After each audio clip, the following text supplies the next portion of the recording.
তিলাওয়াত ইবাদত করার দশর ইচ্ছা ওযু থাকে যেন সদায়া ইলাহি। আলহামদুলিল্লাহি রাব্বিল আলামিন ওয়াসসালাতু ওয়াসসালামু আলা সাইয়্যিদিল মুরসালিন আম্মা বা'দ ফাআউযু বিল্লাহি মিনাশ শাইতানির রাজীম বিসমিল্লাহির রহমানির রহিম আসসালাতু ওয়াসসালামু আলাইকা ইয়া রাসূলাল্লাহ ওয়া আলা আলিকা ওয়া আসহাবিকা ইয়া হাবিবাল্লাহ আসসালাতু ওয়াসসালামু আলাইকা ইয়া নাবিয়াল্লাহ ওয়া আলা আলিকা ওয়া আসহাবিকা ইয়া নূরাল্লাহ। প্রিয় প্রিয় ইসলামী ভাইয়েরা ও মাদানী চ্যানেলের দর্শক শ্রোতা, মাদানী চ্যানেলের ধারাবাহিক অনুষ্ঠান কোরআন শিকার আসর, আপনাদেরকে এই অনুষ্ঠানের মধ্যে আন্তরিক মোবারকবাদ জানাচ্ছি। আল্লাহ রসুল সাল্লাল্লাহু আলাইহি ওয়াসাল্লামের উপর দরুদ শরীফ পাঠ করার অগণিত বারাকাত ও ফজিলত রয়েছে। প্রিয় নবী সাল্লাল্লাহু আলাইহি ওয়াসাল্লাম ইরশাদ করেছেন, যে ব্যক্তি সকালে 3 বার সন্ধ্যায় 3 বার দরুদ শরীফ পাঠ করবে, আল্লাহ তাআলা ওই ব্যক্তির দিন এবং রাতের গুনাহকে মাফ করে দিবেন। সল্লু আলাল হাবিব সাল্লাল্লাহু আলা মুহাম্মদ সাল্লাল্লাহু আলাইহি ওয়াসাল্লাম সালাতান ওয়া সালামান আলাইকা ইয়া রাসূলুল্লাহ। প্রিয় ইসলাম ভাইয়েরা ও মাদানী চ্যানেলের দর্শক শ্রোতা, আলহামদুলিল্লাহ আমরা এই অনুষ্ঠানের মধ্যে কোরআনুল কারীমের তেলাওয়াতকে সহিহ শুদ্ধ করার জন্য মাদানী কায়দা পড়ার চেষ্টা করছি। আলহামদুলিল্লাহ পড়তে পড়তে আমরা মাদানী কায়দার 11 নম্বর সবক শুরু করেছি। আজকে ইনশাআল্লাহ 11 নম্বর সবকের অনুশীলন শুরু করব ইনশাআল্লাহ। আমরা এর আগে আসুন পড়া শুরু করার আগে আমরা দোয়া পাঠ করি সবাই একসাথে। আসসালাতু ওয়াসসালামু আলাইকা ইয়া রাসূলুল্লাহ ওয়া আলা আলিকা ওয়া আসহাবিকা ইয়া হাবিবাল্লাহ। আল্লাহুম্মা ইফতাহ আলাইনা হিকমাতাকা ওয়ানশুর আলাইনা রাহমাতাকা ইয়া যাল জালালি والإكرام الصلاة والسلام عليك يا نبي الله وعلى آلك وأصحابك يا نور الله। আমরা সবাই কায়দা খুলে নিই। আমার মাদানী চ্যানেলের দর্শক শ্রোতা যারা রয়েছেন, আপনারাও আমাদের সাথে কোরআনুল কারীমের তেলাওয়াতকে সহিহ শুদ্ধ করার জন্য মাদানী কায়দা নিয়ে আমাদের সাথে আপনারাও পড়ার চেষ্টা করুন ইনশাআল্লাহুল কারীম। আমাদের সাথে সাথে আপনাদের কোরআনুল কারীমের তেলাওয়াত সহিহ শুদ্ধ হয়ে যাবে। জি, আমাদের পড়া ছিল কয় নম্বর সবক?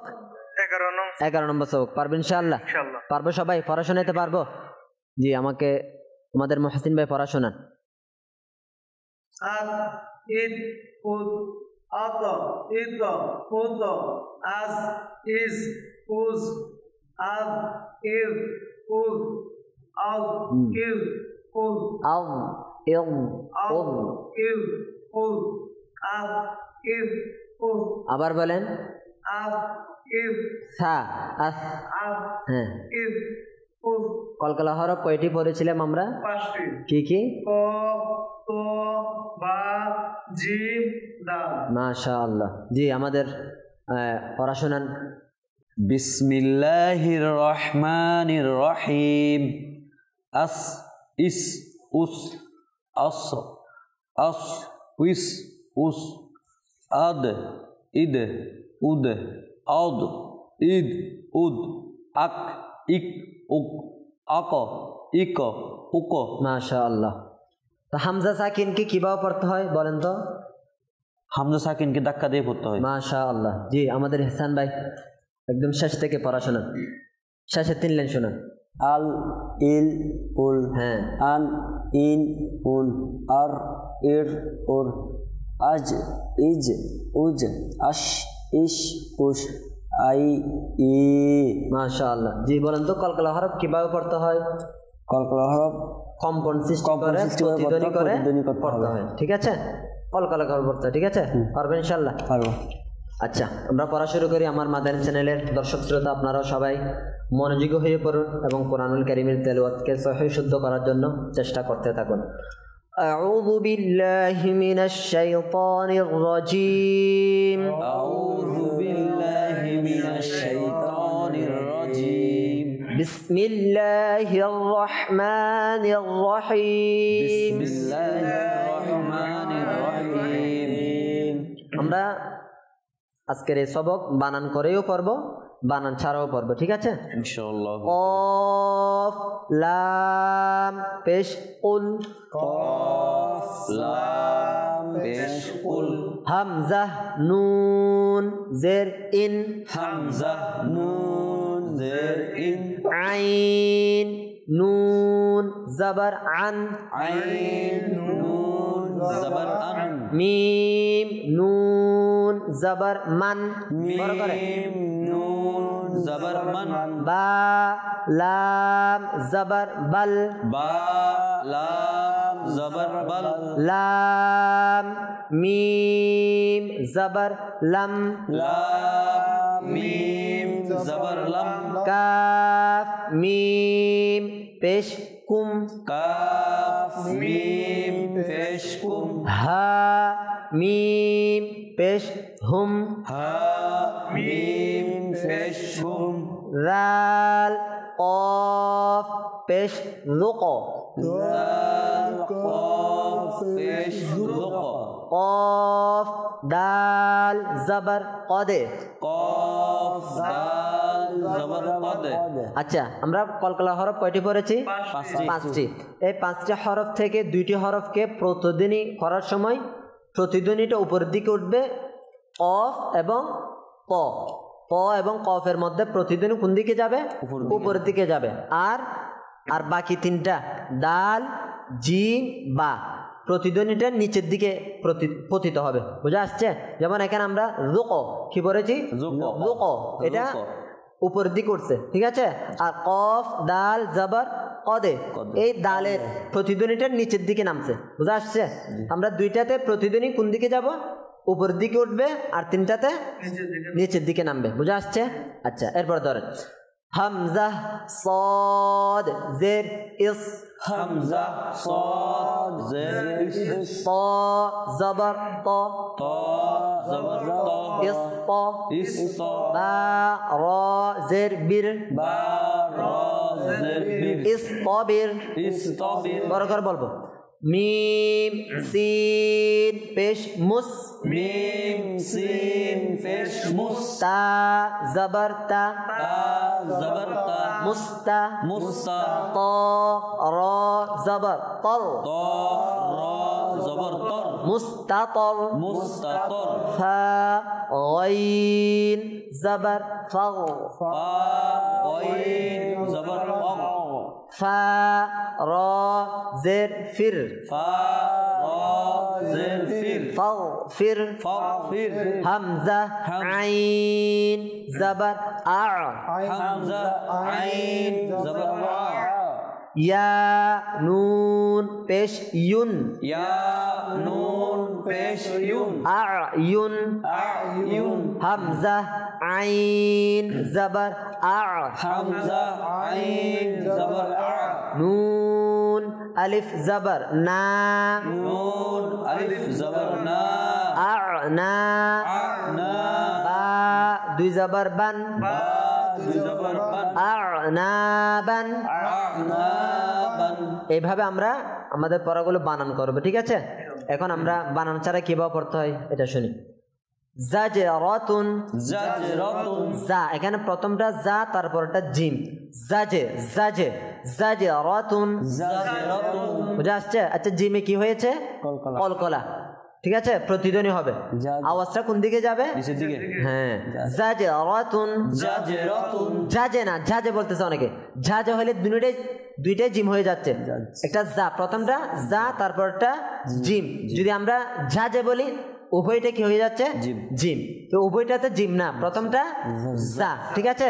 জাজে জাজে রাতুন, জাজরাতুন, জাজে রাতুন, জাজরাতুন, নুতফাতিন, নুতফাতিন, নুতফাতিন, নুতফাতিন, মুদহিনুনা, মুদহিনুনা, বড় করে মুদহিনুনা, মুদহিনুনা, আবওয়াবান, আবওয়াবান, আবওয়াবান, আবওয়াবান, ফাফরুক, ফাসরুক, ফাফরুক, ফাসরুক, يقرض يقرض، يقرض يقرض، يغني يغني، يغني يغني، تجري تجري، تجري تجري، جمعا جمعا، ফাতহুন ফাতহুন ফাতহুন ফাতহুন মুমিনিনা মুমিনিনা আচ্ছা আমরা একটা নিয়মাবলীর মধ্যে পড়েছি হামজা সাকিন কিভাবে পড়তে হয় ধাক্কা দিয়ে এখানে দেখেন হামজা সাকিন আসছে আসছে মুমিনিনা মুমিনিনা মুমিনুনা মুমিনুনা ইউমিনুনা ইউমিনুনা মুসাদাতুন মুসাদাতুন মুসাদাতুন মুসাদাতুন ইকরা ইকরা ইকরা ইকরা শানুন শানুন কাসান কাসান কাসান কাসান বিসা বিসা ইয়াশা ইয়াশা ইয়াশা ইয়াশা ইয়াশা ইয়াশা নাশা নাশা বুঝে আসছে বুঝে আসছে হামজা সাকিন কিভাবে পড়তে হয় ধাক্কা দিয়ে সর্বদা ধাক্কা দিয়ে পড়তে হয় এগুলো পারবো না আমরা ইনশাআল্লাহ ইনশাআল্লাহ পারবো প্র্যাকটিসও করা আসবে ইনশাআল্লাহ আচ্ছা এখানে আমরা পড়ার সময় কি কি খেয়াল রাখবো কলকালা হরফ সঠিকভাবে আদায় হচ্ছে কিনা এটা খেয়াল রেখে পড়বো ঠিক আছে আরেকটা বিষয় খেয়াল রাখতে হবে আমাদের হুরুফে মুস্তাআলিয়া আদায় করার সময় মোটা করে উচ্চারণ করতে হবে আরেকটা হচ্ছে হামজা সাকিনকে ধাক্কা দিয়ে পড়তে হবে ঠিক আছে ইনশাআল্লাহ আল্লাহ তাআলা আমাদের সবাইকে যা পরিচয়গুলো স্মরণ রেখে এভাবে আমাদেরকে পড়ার প্রস্তুতি নিয়ে আসার তৌফিক দান করুক আসুন আমরা এখন আমরা মাখরাজ নিয়ে আলোচনা করব আমরা গত ক্লাসে মাখরাজের কতটুকু আলোচনা করেছিলাম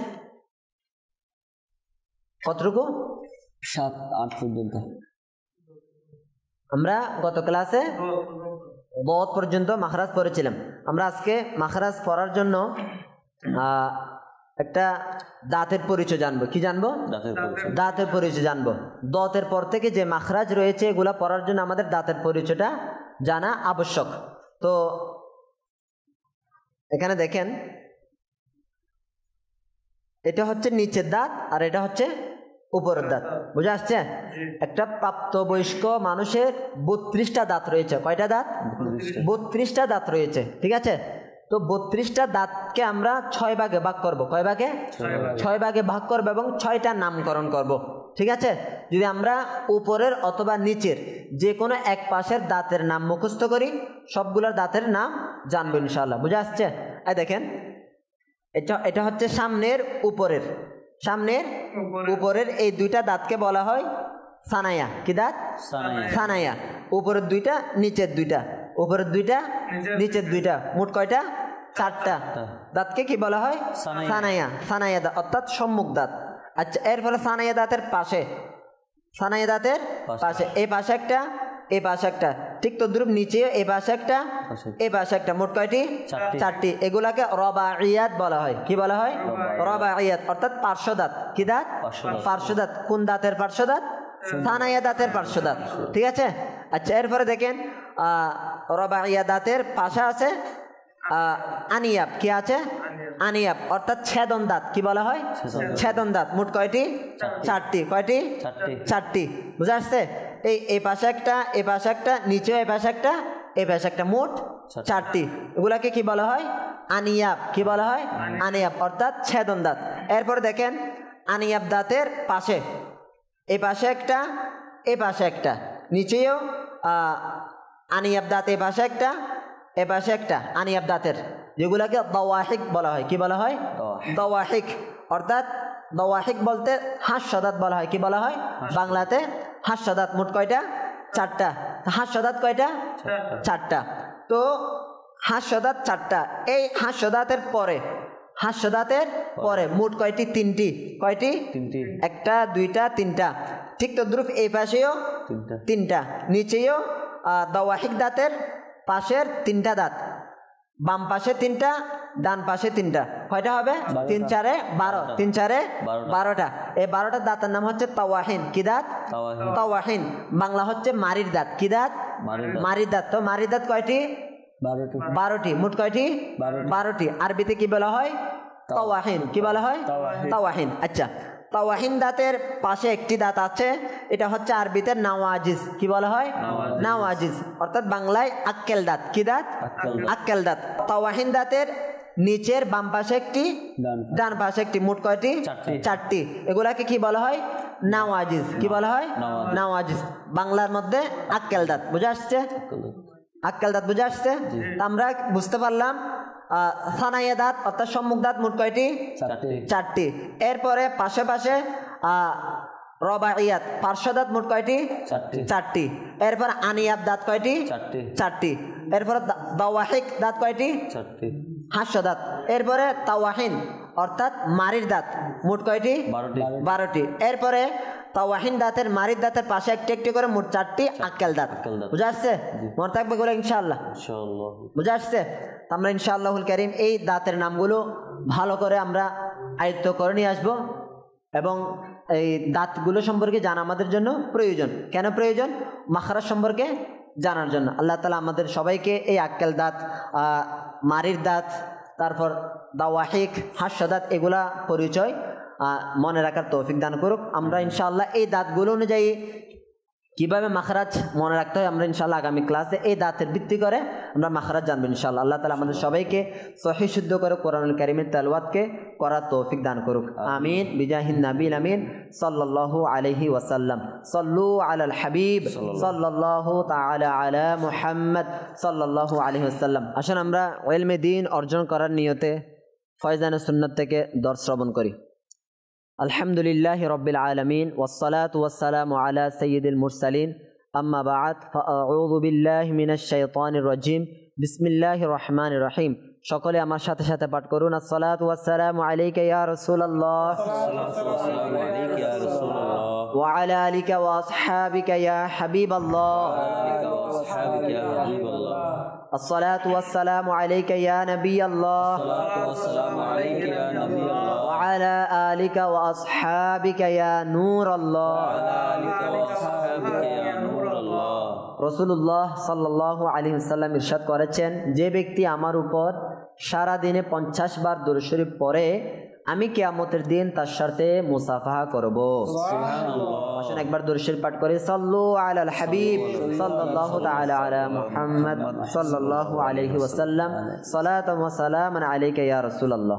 হযরত সাইয়্যিদুনা ইমাম মুহাম্মদ গাযালি রাহমাতুল্লাহি তাআলা আলাইহি এক বুজুর্গ রাহমাতুল্লাহি তাআলা আলাইহির বাণী বর্ণনা করেন যে মুসলমান যখন খাবারের প্রথম লুকমা আহার করে তখন তার পূর্বের গুনাহ ক্ষমা করে দেওয়া হয়। আর যে ব্যক্তি হালাল উপার্জনের জন্য অপমানজনক স্থানে যায় তার গুনাহ গাছের পাতার মতো ঝরতে থাকে।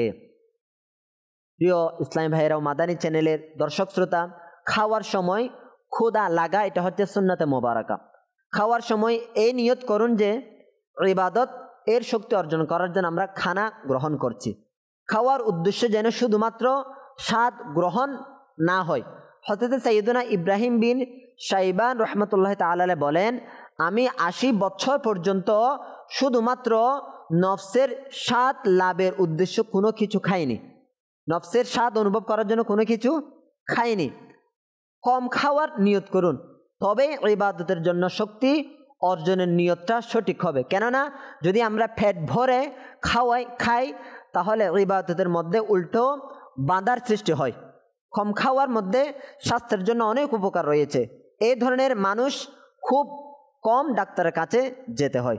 রহমতে আলম নূরে মুজাসসাম হুজুর সাল্লাল্লাহু আলাইহি ওয়াসাল্লাম ইরশাদ করেন, মানুষ নিজের পেটের চেয়ে অধিক মন্দ থালা ভর্তি করে না। মানুষের জন্য কয়েকটি লুকমাই যথেষ্ট যা তার পেটকে সোজা রাখে। যদি এরকম করতে না পারে তবে 1/3 খাবারের জন্য, 1/3 পানির জন্য আর 1/3 যেন বিশ্বাসের জন্য হয়। বুখারী শরীফের সর্বপ্রথম হাদিসে মোবারকা হচ্ছে ইন্নামাল আমালু বিন্নিয়াত, নিশ্চয় কর্মফল তার নিয়তের উপর নির্ভরশীল। যে আমল আল্লাহ তাআলার সন্তুষ্টির জন্য করা হয় তার মধ্যে সওয়াব পাওয়া যায়। যদি রিয়া অর্থাৎ লোক দেখানো উদ্দেশ্য হয় তবে ওই আমল গুনাহের কারণ হয়। আর যদি কোনো কিছুরই নিয়ত না থাকে তাহলে সওয়াব হবে না, গুনাহ হবে না।